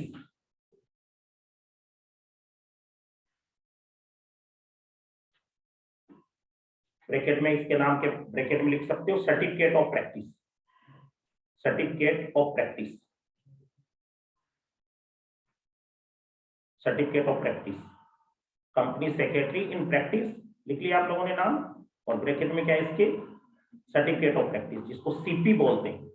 देखो सीएस में ये जब आज जो भी चीजें अब लिखवाना चालू कर दिया ना, ये सब दोनों में, तीनों में इंस्टीट्यूट में सेम है। सीएस सीएमए अपने तीनों इंस्टीट्यूट आपस में भाई भाई हैं, बहन बहन मान लो, चाहे तीनों एक ही मिनिस्ट्री के अंडर में, तीनों के लिए सरकार ने एक जैसे नियम कायदे बना रखे हैं, काम अलग अलग बांट रखा है तीनों को। तो तीनों इंस्टीट्यूट के लिए हम जो पढ़ रहे हैं, ये सारी बातें क्या चलेगी, सेम ही चलेगी। हम हालांकि सीएस का पढ़ाई कर रहे हैं, सीएस का कानून पढ़ रहे हैं, लेकिन ये पैरेलल अलग से सीए का कानून भी बना हुआ, आपको बताओ तो 1949 का, 1949 का, तो ऐसे ही सीएमए का बना हुआ है। तो यहाँ पे बात आ रही है कंपनी सेक्रेटरी इन प्रैक्टिस। अगर हम प्रैक्टिस करना चाहते हैं तो ये 5 साल बाद फेलो बनेंगे, आपको मैंने बताया था ऊपर। और कंपनी सेक्रेटरी प्रैक्टिस आप सीएस बन जाओगे तो आपको पास दो, आपको चॉइस में से एक चॉइस सेलेक्ट करनी होगी। आपको इंस्टीट्यूट कहेगा कि आप सीएस तो बन गए, अब आपको खाली सीएस की डिग्री चाहिए तो आपके पास आ गई, लेकिन आप प्रैक्टिस करना चाहते हो क्या? प्रैक्टिस करने का मतलब आप कहीं जॉब नहीं कर पाओगे, फिर आपको अपना ऑफिस करना है या अपना नाम अपना प्रैक्टिस के अंदर चलाना है। कोई भी आपसे काम करवाए, आप काम करोगे, अगले का सीएस से जुड़ा हुआ साइन करोगे, किसी का भी काम कर सकते हो। वो उसी तरीके से हो गया जैसे डॉक्टर होता है, वो एक तो डॉक्टर होता है, कोई हॉस्पिटल में कोई जॉब कर रहा है, तो वो उस हॉस्पिटल में जो पेशेंट आएंगे उन्हीं को देख सकेगा, और उसको पेशेंट फीस नहीं देगा, वो हॉस्पिटल वाला उसको सैलरी देगा। हॉस्पिटल में सैलरी पे काम कर रहा है कोई डॉक्टर, तो उसके पास जो आएगा वो हॉस्पिटल को आएगी ना, जो पर्ची कटेगी वो हॉस्पिटल में गई फीस, उसके पास तो क्या होगी, महीने की सैलरी आएगी। तो वो उसी तरीके से हो गया सीएस इन जॉब। ये तो आप जैसे ही सीएस कंप्लीट होगी, आप मेंबर बन जाओगे, आप जॉब कर सकते हो। एक आपके पास दूसरा ऑप्शन ये रहता है कि आप डॉक्टर की तरह, जैसे डॉक्टर क्या कर सकता है, हॉस्पिटल में काम करने की बजाय अपना खुद का हॉस्पिटल या खुद का क्लिनिक बना ले। क्लिनिक बना लेगा तो क्या होगा, पेशेंट आएगा, वो उसको फीस देगा और वो डॉक्टर उसका ट्रीटमेंट करेगा, लेकिन उसको सैलरी नहीं मिलेगी। फिर सैलरी थोड़ी मिलती है जब अपना खुद का क्लिनिक कर लिया, तो वो जो फीस आएगी वही क्या है, कमाई है। उसमें से कुछ खर्चे भी होंगे, ऑफिस का स्टाफ और कोई रहता है ना डॉक्टर के क्लिनिक के अंदर, तो उनका खर्चा भी लगेगा। वही सीएस के ऊपर है कि हम लोग जॉब नहीं करें, हम क्या कर सकते हैं कि सर मैं तो ऑफिस कर लेता हूँ, सीकर में ऑफिस कर लिया। ऑफिस के अंदर आप कहते हो कि ठीक है, मैं GST, income tax, company law, business जो भी काम आता है मैं करूंगा और क्लाइंट से फीस लूंगा, फिर आपको सैलरी नहीं मिलेगी। लेकिन उसके अंदर दशा में क्या होगा, आप प्रैक्टिसिंग सीएस करने के लिए आप यहाँ ऑफिस कर रहे हो ना, तो उसके लिए सीएस इंस्टीट्यूट को ये कहना होगा कि मेरे को प्रैक्टिस करने का लाइसेंस दो। तो आईसीएसआई के पास एक एप्लीकेशन भेजेंगे, 500 रुपए 1000 रुपए कुछ वो फीस लेगा, और हमें एक अलग से सर्टिफिकेट दे देगा कि भाई अब आप प्रैक्टिस भी कर सकते हो। उसके लिए अलग से कोई डिग्री या अलग से कोई मार्कशीट, अलग से कोई आपको एग्जाम पास नहीं करनी होती। सीएस बन गए, उसके बाद दोनों में से आपकी मर्जी। आप केवल सीएस जॉब करना चाहते हो तो आपको जो आगे से मेंबरशिप का आएगा एक सर्टिफिकेट, वही पर्याप्त है। और आप कहते हो प्रैक्टिस में आना है तो 500 1000 रुपया आपका ले लिया, और फिर आपको क्या कर देंगे, एक प्रैक्टिस करने का एक सर्टिफिकेट बना के और दे देंगे कि आपको उसका एक अलग से रजिस्ट्रेशन नंबर होगा कि आपका प्रैक्टिस करने का नंबर इतना है, मेंबरशिप नंबर अलग होगा, दोनों आपस में क्या रहेंगे, अलग अलग रहेंगे। फिर उसके बाद में आप क्या कर सकते हो, प्रैक्टिस कर सकते हो, मतलब आप अपना ऑफिस खोल के काम कर सकते हो। वो दोनों सर्टिफिकेट हमें ऑफिस में लगाने होते हैं। कोई भी सीएस सीए के ऑफिस में आप जाओ, डॉक्टर के में जाओ, डॉक्टर होगा वो अपना आईएमए का सर्टिफिकेट पीछे लटका के रखेगा, सीए होगा तो वो सीए का सर्टिफिकेट पीछे फ्रेम करके रखेगा, और सीएस है तो अपने सीएस का। आप उसमें पूरा आईसीएसआई सर्टिफाई करके देता है, आपकी मेंबरशिप ये है, आपका रजिस्ट्रेशन नंबर इतना है, और आप इस साल बने हो, इस तारीख को आपको ये सर्टिफिकेट मिला है। आपको एक इंटरेस्टिंग बात बताऊं, सीएस बनते ना हम लोगों को, सीएस इंस्टीट्यूट जैसे हम सीएस बनेंगे तो सीएस इंस्टीट्यूट आपको कमाई नहीं देगा, आपको बल्कि क्या देगा, आपसे सीएस रहने की फीस लेगा हर साल। आप सीएस बन गए तो हर साल आपसे सीएस के नाम को लगाने का किराया लेगा। हाँ, प्रैक्टिस हो चाहे मेंबर हो जनरल, आप कोई कहीं कंपनी में जॉब कर रहे हो तो भी सीएस तो नाम के पहले लगाओगे ना। हाँ, आपसे उस टाइम चार्ज कम लगेगा, 3-4 हजार रुपया लगेगा। अब मैं क्या हो गया, जैसे मान लो प्रैक्टिस में हो गया तो मेरे से चार्ज डबल के करीब लगता है, 3 की जगह क्या हो गया 6000। फिर वो सरकार कहेगी सिर्फ आप तो फेलो लगा रहे हो तो नाम और ऊंचा लगा रहे हो, तो आपसे 8000 लेंगे, तो 8000 रुपये लेंगे। मतलब आपसे पैसा लिया जाएगा, ना कि आईसीएसआई अपने को कमा के नहीं देता। हाँ, साल का, अगले साल फिर से दो, हर साल लगता है। अभी जैसे सितंबर लास्ट डेट थी, सितंबर में कराया था। लेकिन इसी की वजह से हम क्या करते हैं, कमाते हैं। जो भी सीए या सीएस है वो व्यक्ति कमाता किसकी वजह से, उसके पास मोहर लगाने का, ठप्पा लगाने का लाइसेंस वो किसने दे रखा है, आईसीएसआई ने। हम जो मोहर लगाते हैं, हमारा जो डिजिटल सिग्नेचर है जिसमें लिखा हुआ है कि मैं सीएस हूं, वो मोहर लगती है, नाम होता है, तो वो किसकी वजह से, उसने मेरे को परमिशन दे रखी है तभी तो है ना। तो ये कभी भी चाहे डॉक्टरी हो चाहे सीए सीएस, इन सब के लिए जो प्रोफेशन जिनको हम कहते हैं, रियल मायने में 4-5 प्रोफेशन है, सीए सीएस सीएमए, और साइंस फील्ड में क्या हो गया डॉक्टरी, और एक जैसे एडवोकेट में होता है, उसमें बार काउंसिल होती है, और कोई में नहीं। इंजीनियरिंग वगैरह में ऑप्शनल कुछ नहीं है, सब 5 में कंपल्सरी है। अगर आप सीए सीएस सीएमए हो तो आप मेंबर होने चाहिए, तभी आपको अपना नाम यूज करने की इजाजत है। ऐसा ही डॉक्टरी में और एडवोकेसी में चलता है। तो इनमें आपको अगला पैसा लेगा, हमें देगा नहीं। हम लोग कई बार सोचते हैं कि मैं सीएस बन जाऊंगा तो आईसीएसआई का बस ऑफिसर हो गया और वो मेरे को सैलरी देंगे। हाँ, आप ऑफिसर की तरह हो, आप अब आईसीएसआई का जो आगे कमेटी है जिसका चुनाव होता है, आगे जो अपने आईसीएसआई इंस्टीट्यूट को जो संभालता है, उसके चुनाव में वोट कौन डालता है, हम मेंबर डालते हैं। आपको स्टूडेंट को नहीं डालने की इजाजत होती है। मेंबर कहने का मतलब आगे हमारा जो सिस्टम पूरा है वो कौन चूज करता है, आईसीएसआई का मेंबर जो होता है वही वोट डाल के चूज करता है। लेकिन इससे लोग करोड़ों लाखों रुपया जो कमा रहे हैं ना, वो इसी की वजह से कमा रहे हैं। सीएस रहते हुए मैं जो आज 8,000 रुपया अपने खर्च होता है, तो इसका कई गुना लाखों में हम लोगों को बिना मेहनत करिए, क्योंकि मैं तो प्रैक्टिस में हूँ, लेकिन साथ में मेरा पार्टनर है, वो काम करता है मेरी तरफ से, मोड़ लगाता है, साइन करता है, काम करता है, वो सारे कामों के पैसे नाम के ही मिल रहे हैं। मतलब सीएस का पूरे साल में मैं शायद मुश्किल से 2-4-5 घंटे भी काम नहीं देखता, क्योंकि सारा बर्डन मैंने क्या कर रखा है, दिल्ली में मेरा पार्टनर है उसको पूरा दे रखा है, वही मेरा साइन करेगा, वही साइन सब कुछ करेगा। पहले सिक्कर में था, आजकल डिजिटल सिग्नेचर है। तो पहले तो क्या होता था, आज से मेरे को याद है 2013-14 तक हम लोगों के पास फाइलें आती थी, जैसे सिक्कर का ही था तो वो सिक्कर में काम करता था, यहाँ पे भेजता था, फिर मैं साइन करता था, वापस वो जमा होती थी, फिजिकल होता था सारा काम। आजकल क्या हो गया, डिजिटल, सारे एग्रीमेंट, सारे काम, सारे साइन, सारे कागज, सारे क्या रहते हैं, ऑनलाइन कंप्यूटर पे रहते हैं। डिजिटल सिग्नेचर आपको बताऊंगा, वो डिजिटल सिग्नेचर वही फिक्स हो जाता है, मतलब एक उसका पासवर्ड लॉगिन आईडी होता है, वो डाल के वो फिक्स हो जाता है, वो सबमिट हो जाता है। काम में ही कर रहा हूँ, लेकिन प्रैक्टिकली वो काम करने वाला व्यक्ति कोई और है, और उसकी जिम्मेवार कौन हूं मैं, क्योंकि मेरे साइन हो रहे हैं। लेकिन उन साइन के करने के, सीएस के छोटे से छोटे काम के करीबन आपको पता नहीं होगा, प्रैक्टिस हम करते हैं तो हमारा 3,000, 4,000, 5,000, 8,000, 50,000, लाख, ऐसे एक छोटे छोटे साइन के पैसे लेते हैं। जैसे डॉक्टर लेता है ना कि भाई ये 500 रुपया, 200 रुपया ये फीस है, तो वैसे ही हमारी भी किस में चलती है, हजारों में फीस चलती है कि भाई हाँ इस काम पे साइन करेंगे, ये 5,000 रुपया लगेगा, ये 4,000 लगेगा, ये 8,000 लगेगा, ये 10,000 लगेगा, तो उन चीजों की फीस आती है। तो हम लोग, लेकिन वो डिपेंड करता है, आप प्रैक्टिस कर रहे हो तो आपके क्लाइंट कितने, मान लो मेरे 50 क्लाइंट आएंगे, 40 आएंगे, 30 आएंगे, 80 है, वो क्लाइंट पे डिपेंड करता है कि कितने क्लाइंट से हम काम करवाते हैं, तो वो उस पर डिपेंड करता है। आज से 2-3 साल पहले तक मैंने उसको प्रैक्टिस को सीख कर ही कर रखा था, अभी क्या हो गया, वो सारा काम ऑनलाइन होने के बाद में सिस्टम, क्योंकि वो पार्टनर बनाने लग गया तो सारा सिस्टम ही वही कर दिया। लेकिन ये चीजें हमें पता होनी चाहिए कि कौन सा किस तरीके से काम होता है।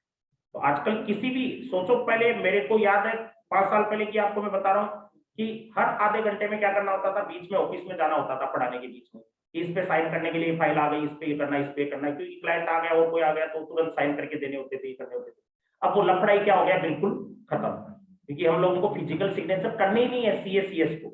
आप एक पढ़ोगे, ये पार्ट में चैप्टर आएगा कि आपके पास डिजिटल सिग्नेचर होना कंपल्सरी है। अब सीएस हो गए तो आपके पास सीएस इनके पास क्या होना जरूरी है, डिजिटल सिग्नेचर। आगे लिखो, आप लोग क्या पढ़ रहे थे, सर्टिफिकेट ऑफ प्रैक्टिस लिखो। ए member is entitled, A member is entitled, a member is entitled to continue, a member is entitled to continue the practice, a member is entitled to continue the practice of company secretary, the practice of company secretary, whether in India, whether in India or outside India, only after obtaining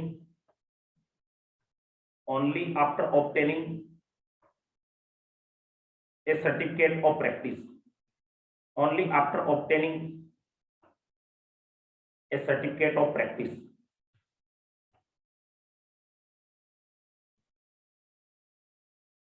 देखो इस heading में क्या लिखा हुआ है, line जो आपने लिखी है, 2 लाइनें, क्या लिखा है इसमें कि एक मेंबर जो है वो प्रैक्टिस तभी कर सकता है सीएस की, वेदर इन इंडिया और एल्सवेयर, इंडिया में या इंडिया के बाहर, जब उसके पास क्या हो, सर्टिफिकेट ऑफ प्रैक्टिस, प्रैक्टिस करने का क्या हो, सर्टिफिकेट। मतलब आईसीएसआई का मैं सर्टिफिकेट रखता हूं मेंबरशिप का, इसीलिए क्या कर सकता हूं, मैं प्रैक्टिस कर सकता हूं, अदरवाइज नहीं कर सकता।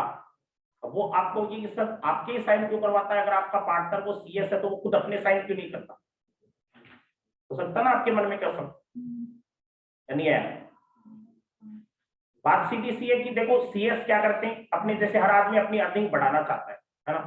तो वो पार्टनर जो है वो क्या कर रहा है, दिल्ली में अपनी कंपनी में एक में जॉब कर रहा है, जॉब कर रहा है, वो जॉब का जो ड्यूटी टाइम होता है उसमें जॉब कर लेता है, सैटरडे संडे ऑफ भी रहता है, डेली का भी उसको टाइम मिलता है, उसमें वो क्या करते हैं अपने काम के अलावा, जैसे मेरा जो काम आता है वो काम एक्स्ट्रा टाइम में कर लेता है, सुबह शाम संडे मंडे जो भी छुट्टी का टाइम उसको मिलता है, और वो खुद साइन कर नहीं सकता क्योंकि वो किस में आ गया, जॉब में, तो वो सिर्फ उसी कंपनी के कागज पे साइन कर सकता है। और मैं जो काम करवाऊंगा काम तो वो कर देगा, लेकिन उसको साइन की किसकी जरूरत पड़ेगी, जो प्रैक्टिस में हो, तो प्रैक्टिस वाला वो साइन वो किसका कर देगा, मेरा साइन कर देगा। तो यहाँ पे मेंबर जो है वो प्रैक्टिस में तभी बन सकता है या प्रैक्टिस में तभी कर सकता है इंडिया में या इंडिया के बाहर, जब उसके पास क्या हो, सर्टिफिकेट ऑफ प्रैक्टिस हो।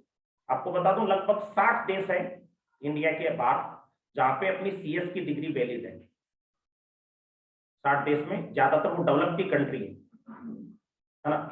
जो एकदम पिछड़े हुए देश है उनमें तो सीएस कुछ भी नहीं है, सीए भी नहीं है, सीएस भी नहीं है, कुछ भी नहीं है। और जो डेवलप देश है, यूरोपियन कंट्री भी, अमेरिकन कंट्री, ऑस्ट्रेलिया व अफ्रीका में भी है, 2-4 देशों के अंदर मान्यता, तो उन सब देशों में, जापान में, सिंगापुर में, इन सब जगहों पे जहाँ पे जो डेवलप कंट्री है, जहाँ पे कंपनीज है, वहां सब सीएस की डिग्री और वो सब आपस में एक्सचेंजेबल है। मतलब आप यहाँ के सीएस हो तो वहां पे भी काम कर सकते हो। सीए में ऐसा नहीं है, आपको मैं बता दूं, सीए में कम है देश जो आपस में एक दूसरे को रिकॉग्नाइज करते हैं। सीए में क्या पावरफुल इंस्टीट्यूट जो है ना, वो अमेरिका का और इंग्लैंड का ज्यादा है। तो वहां क्या होता है, अमेरिका और इंग्लैंड की डिग्री की वैलिडिटी तो ऑल ओवर वर्ल्ड में ज्यादातर कंट्री में, अमेरिका वाले सीए को आपने सुना हो तो सीपीए बोला जाता है। तो वहां सर्टिफाइड पब्लिक अकाउंटेंट वो सीपीए की उनकी डिग्री जो है वो तो वर्ल्ड ओवर ज्यादातर कंट्री में चलती है, लेकिन इंडिया वाले सीए की डिग्री वहां जाते हैं तो उनको दोबारा एग्जाम देनी पड़ती है, कुछ पेपर और पास करने होते हैं, तब उनको वहां अलाउ किया जाता है। अपने सीएस वाले में क्या है, सीएस में इंडिया पावरफुल है, सीएस वाली डिग्री में क्या है, इंडिया पावरफुल है, तो इंडिया की डिग्री क्या चल जाती है, बाकी सब देशों में चल जाती है, खासतौर पे गल्फ कंट्रीज वगैरह है ना, ये सारे इनके पास खुद के सीएस की डिग्री नहीं, आपको बता दो। जैसे गल्फ कंट्री में मेरे हिसाब से 10-12 देश आते होंगे इधर गल्फ में, खाड़ी देश, इधर श्रीलंका वगैरह, इनमें पाकिस्तान, अपने अफगानिस्तान, इधर अपने बांग्लादेश वगैरह, ये जो कंट्री है इनमें अपने इंडिया से यहाँ के मेंबर सीएस करने होती है कोई स्टूडेंट को, तो वहां सीएस का कोर्स नहीं चलता। पाकिस्तान का तो इंडिया वालों को अलाउ नहीं करते, लेकिन बाकी जो देश है आसपास के वो लोग इंडिया में सीएस करने आ सकते हैं, वो है। हाँ आगे लिखो।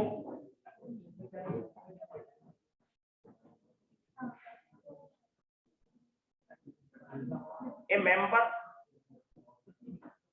मेंबर नीचे इसी में लिखते जाओ, टॉपिक पूरा नहीं हुआ, पैराग्राफ चेंज कर लो। A member of the institute, a member of the institute shall be deemed, a member of the institute shall be deemed, a member of the institute shall be deemed to be in practice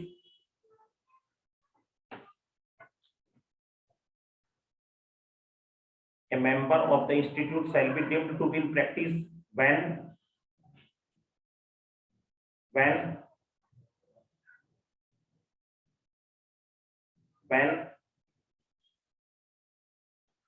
फिर नीचे आगे desk लगा के कुछ point आएंगे नीचे, when के आगे डेस्क लगा लो, ए टाइम फिक्स ध्यान रखो, कितने बजे का है, 5 बजे का, कभी हो चुका, परसों ही तो बोला था आपको, कल ही बोला होगा। तो आपको तो हिम्मत जवाब दे जाती घड़ी को 4:30 बजे बता दी। देखो 4:45 अभी छोड़ दूंगा, 10 मिनट लिखो। हाँ ये टॉपिक तो लिखो, तो आप लिखते तो कम हो, बात ज्यादा करते हो।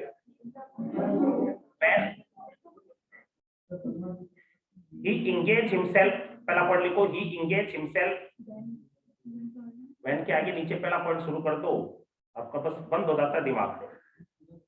He engage himself in the practice, he engage himself in the practice of the profession, he engage himself in the practice of profession, practice of the profession of company secretaries, he engaged himself in the practice of the profession of company secretary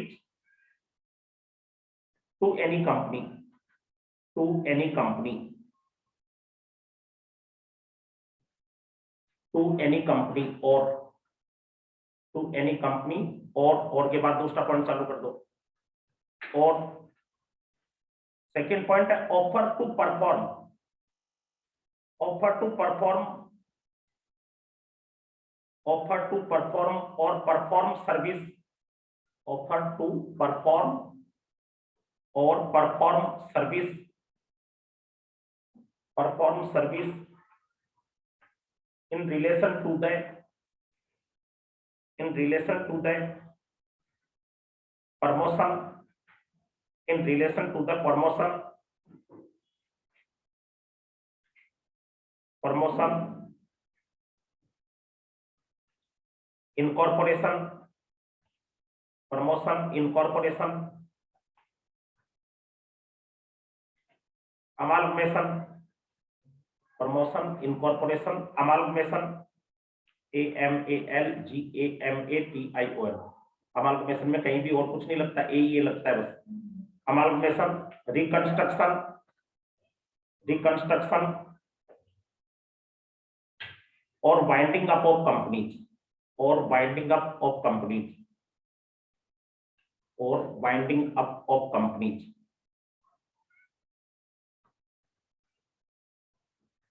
C point में आ जाओ, तीसरा offer to perform, offer to perform और परफॉर्म, offer to perform और perform following services, offer to perform और perform following services. अभी C point के वापस टुकड़े हो गए, सी पॉइंट आ रहा नहीं, इसके नीचे वापस रोमन भाषा वाला 1 2 3 करते जाना। 1 authorise representative of company, authorise representative of company, authorised representative of company. 2 number इसी में चलते जाएंगे सी पॉइंट में। 2 number share transfer agent, share transfer agent, share transfer agent. 3 number issue house, issue house, issue house. 4 number share and stock broker, share and stock broker. 5 number secretarial auditor, secretarial auditor.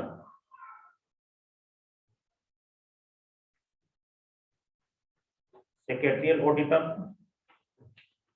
और consultant, और consultant इसी में, secretarial auditor और consultant. 6 number आगे क्या? 6 number advisor to a company, advisor to a company.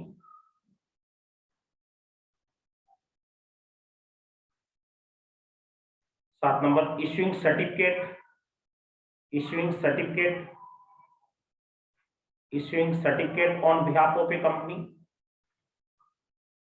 issuing certificate on behalf of a company। कौन आया भैया? issuing certificate on behalf of a company। नींद से जागते ना तब देखते हैं अरे क्लास दिया।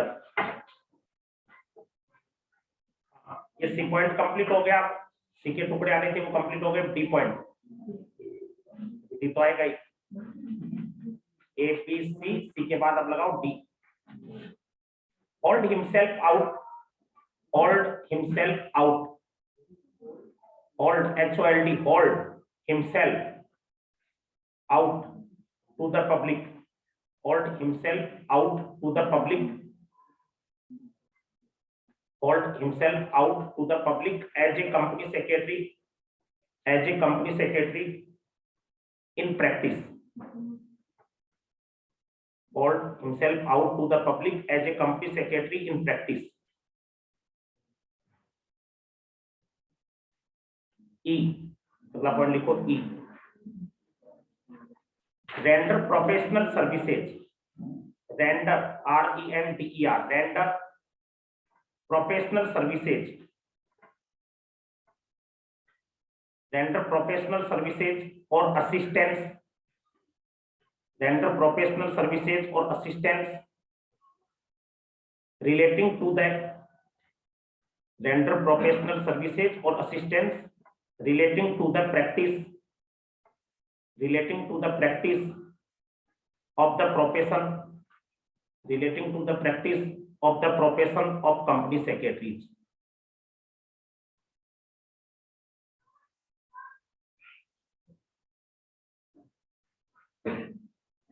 हाँ, हो गए पूरे पॉइंट, समझ नहीं है। देखो, एक कंपनी सेक्रेटरी जो होता है उसको प्रैक्टिस में माना जाता है जब उसके पास प्रैक्टिस करने का सर्टिफिकेट हो। फिर नीचे आपने लिखा है कि एक मेंबर जो उसको प्रैक्टिसिंग सर्टिफिकेट माना जाएगा, a member shall be deemed to be, पढ़ दो रे, ये कल सुनूंगा फिर आप सुनाओगे नहीं। A member shall be deemed to be in practice, एक मेंबर को प्रैक्टिस में माना जाएगा कब, व्हेन, ये नीचे बताए हुए आप काम करते हो तो ये प्रैक्टिस से जुड़े हुए काम है, आपको इन कामों को करने के लिए सर्टिफिकेट चाहिए प्रैक्टिस का, तभी कर सकते हो, वरना ये काम इलीगल हो जाएंगे। ये member shall be deemed to be in practice when, कब कब, नीचे एक नंबर क्या लिखा आपने, इंगेज हिमसेल्फ, अगर मैं खुद को इंगेज दिखाता हूं in the practice of profession of company secretaries, अगर मैं खुद को क्या दिखाता हूं, कंपनी सेक्रेटरी की प्रैक्टिस में इंगेज दिखाता हूं in relation to any company, मैं खुद को प्रैक्टिस में दिखाता हूं, मैं कह रहा हूं कि मैं तो प्रैक्टिस कर रहा हूं, कोई कंपनी वाला आता है मेरे पास और मेरे को पूछता है सर आप सीएस हो, मैंने कहा आप प्रैक्टिस में हो, मैंने कहा हाँ, जबकि मैं हुई नहीं। तो अगर मैं ऐसा दिखाता हूं तो मेरे पास क्या चाहिए, पहले प्रैक्टिस का सर्टिफिकेट चाहिए, वरना मैं खुद को इंगेज नहीं दिखा सकता प्रैक्टिस में। Engage himself in the practice of CS. Second, offer to perform और परफॉर्म सर्विसेज, या मैं कोई कंपनी को ये सेवाएं देने का ऑफर कर रहा हूं, ऑफर मीन अगले को वादा कर रहा हूं कि ठीक है मैं काम कर दूंगा आपका, या परफॉर्म कर रहा हूं या ऑफर कर रहा हूं, कौन सी सर्विसेज, कोई कंपनी का प्रमोशन करने की, प्रमोशन का मीन वैसे विज्ञापन नहीं है, प्रमोशन का मीन होता है कंपनी को बनाना, प्रमोट करना, उसका इनकॉर्पोरेशन करना, प्रमोशन करना, कंपनी को बनाने की सेवाएं, इनकॉर्पोरेशन यानी भी बनाना। अमाल्गमेशन, दो कंपनियों को जोड़ करके ज्वाइंट करके एक बनाई जा रही है, अमाल्गमेशन की सेवाएं। रिकंस्ट्रक्शन, कोई कंपनी का पुनर्ढांचा तैयार किया जा रहा है, उसमें बड़े चेंजेस हो रहे हैं। और वाइंडिंग अप, या कोई कंपनी का क्या हो रहा है, वाइंड अप, यानी शुरू करने से लेके बंद करने तक का सारा काम अगर मैं करने का कोई सा भी वादा करता हूं तो इसका मतलब पहले मेरे पास सर्टिफिकेट प्रैक्टिस का होना चाहिए। तीसरा, अगर कोई व्यक्ति ऑफर करता है या परफॉर्म करता है नीचे बताई गई सेवाएं, तो इनके लिए भी सर्टिफिकेट चाहिए। कौन सा, पहला, हाँ, ऑथराइज्ड रिप्रेजेंटेटिव बनना चाहता हूं कंपनी का, कि मैं आपको कहता हूं कि आपकी कंपनी की तरफ से मैं चला जाऊंगा सेबी के पास, आपकी कंपनी की तरफ से इनकम टैक्स ऑफिस में मैं चला जाऊंगा, साइन में कर दूंगा, टेस्टेड में कर दूंगा, ये वो, तो उसके लिए मेरे को पहले सर्टिफिकेट चाहिए प्रैक्टिस का। Second, share transfer agent, company में होता है शेयर ट्रांसफर एजेंट, बड़ी कंपनी में जो शेयर आपकी कंपनी के खरीद फरोख्त होगी उन सबका पूरा कंपनी की तरफ से हिसाब वही देखेगा, तो वो काम अगर मैं कर रहा हूं कोई कंपनी का। स्टॉक ब्रोकर या शेयर ब्रोकर बनने का मैं काम कर रहा हूं। और इश्यू हाउस, अगर मैं कोई कंपनी का शेयर इश्यू करने की जिम्मेवारी ले रहा हूं कि मैं शेयर इश्यू कर लूंगा। या सेकंड, क्या लिखा आपने, शेयर इन स्टॉक ब्रोकर, तो एक ही पॉइंट में आया, दोबारा आ गया क्या, दूसरी बार सेक्रेटरियल ऑडिटर था एक 5वां पॉइंट में, भूल से गलत लिख दिया होगा, सेक्रेटरियल ऑडिटर और कंसल्टेंट, या फिर मैं कोई कंपनी की सेक्रेटरियल ऑडिट कर रहा हूं तो भी मेरे पास, आपको ध्यान होगा सेक्रेटरियल ऑडिट आपने पढ़ा था 204 सेक्शन में, सीएस प्रैक्टिस वाला होना चाहिए। एडवाइजर का काम कर रहा हूं मैं कोई कंपनी को सीएस के तौर पे, या और कोई सर्टिफिकेट में इश्यू कर रहा हूं कोई कंपनी का, तो इन सब कामों के लिए मेरे को सुन लो क्या चाहिए, सीएस प्रैक्टिस होने का सर्टिफिकेट। या फिर डी आपने क्या लिखा, hold himself out to the public, मैं अगर पब्लिक को ऐसा शो कर रहा हूं, होल्ड आउट एक मुहावरा होता है, होल्ड आउट मीन हम शो करते हैं, दिखावा कर रहे हैं, होल्ड हिमसेल्फ आउट में दूसरों को दिखा रहा हूं कि मैं क्या हूं, कंपनी सेक्रेटरी इन प्रैक्टिस हूं, तो अगर मैं ऐसा दिखावा कर रहा हूं तो सर्टिफिकेट होना चाहिए, वरना मैं गलत हूं, नहीं कर सकता ऐसा दिखावा। रेंडर प्रोफेशनल सर्विसेज, या फिर मैं क्या दे रहा हूं, प्रोफेशनल सर्विसेज दे रहा हूं, असिस्टेंस या कोई कंपनी को मदद कर रहा हूं, कौन सी सेवाएं दे रहा हूं, relating to the profession of company secretary, company secretary से जुड़ी हुई सेवाएं दे रहा हूं। तो ये 5 सेवाएं दे रहा हूं तो मेरे पास प्रैक्टिस होने का सर्टिफिकेट जरूरी है। तो आप कंपनी लॉ भी पढ़ोगे और टैक्स भी, दोनों पढ़ के आओगे।